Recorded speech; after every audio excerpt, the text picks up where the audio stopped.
Shubhashree Satapathy Rourkela actually मोर staff माने कही कहना नयगढ़ खुर्दा एपट साइड रु तो से मत कही कि माने जेहेतु 3 वर्ष बाहर है आदि संतान जदि तुम चाहूच ताले ये आसिक मानसिक कर तो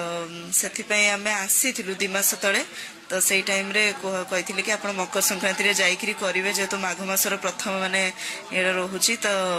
करेंगे मानसिक आ निश्चित भाव में पूर्ण हम सेमती ना कि माने आम भाविबा कि वर्षे भितर ही नेक्स्ट मकर संक्रांति भितर हम आम कंडीशन तो भगवान सहित करें किंतु स्टिल गोटे माने मन रे आशा रोचे कि हेबो बोली कहना जदि आम साइंटिफिक वे भी देखा ताले यूनिवर्स भी आम मैथमेटिक्स ना तो से हिसाब रे देखा गले आमे माने भी जो राशि नक्षत्र जो हिसाब रे अच्छु तो आमर भी जब मैथमेटिकल लाइन हम से हिसाब रे जहाँ भी आम मागिचु आमर निश्चित भाव में पूर्ण हम देखा जाओ निहाती दीटा जाक हूँ इंटर रिलेटेड डेफिनेटली देखंतु एबे हमें कहबा कि माने अपन जदि जानि थिबे महादेव हमरो से बाबा हटकेश्वरंकर अपार करुणा रो जो कि विज्ञान फेल मारिछि जो कि लोक माने संतान दिए पाए विभिन्न मेडिकल दौड़ी दौड़ी निराश होइछन्ति से पदे आशा पाई ठाकुर को कथा जानि एठी आछन्ति आ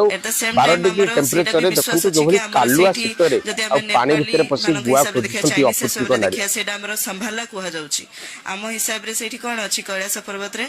आमर शिवंकर स्थान अच्छी से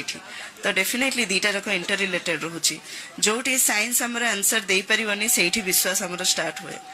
आज अट्री क्षेत्र होची प्राधान्य मकर संक्रांति पाई ये क्षेत्र काली राति ठारू शह शह निसंतान दंपति मान आसी थांती गुआ खोजिया पाई राति तमाम एठी गुआ खोजा चललानी ये सकाळ सकाळ हेलानी ये आमर जो प्रशासन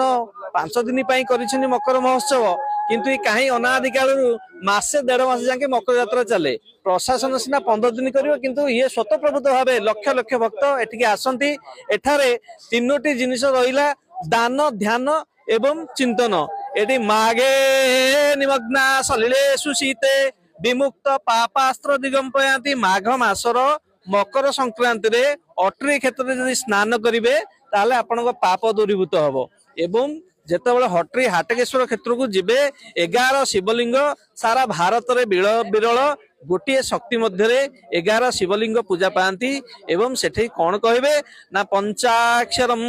जपम नैव सर्वसिद्धि लभेन्नर प्रणवेनादि संयुक्तम सदा पंचाक्षरम जपे जदि आपण कौन शिवंकर मंत्र जानी ना ओम नमः शिवाय कहे ताले आपनकर समस्त रिष्ट खंडन हम किंतु जेहेतु मनुष्य सबुले ठाकुर पाखे किछि मागे